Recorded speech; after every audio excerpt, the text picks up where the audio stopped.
4 неща, които не трябва да правите, когато защитавате дърво с масло. Първо, внимавайте, когато подготвяте и шлайфате дървото. Не използвайте много дребна шкурка, защото по този начин затваряте порите на дървесината. Започнете с шкурка от 80 до 120 и е напълно достатъчно. Второ, внимавайте да не правите капки по дървото, защото докато разнесете маслото, тези капки вече ще се побили в дървесината и ще направят петна. Трето, не работете на малки площи, защото когато нанесете останалите части, ще се получат ивици, където се застъпват различните слоеве. Нанасяйте го от край до край на цялата повърхност. Четвърто, и много важно, никога не оставяйте излишното масло без да го забършите.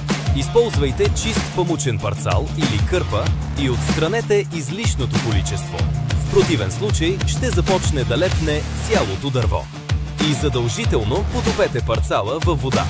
Всички масла за вашите нужди можете да откриете в нашия онлайн магазин DixiShop.bg.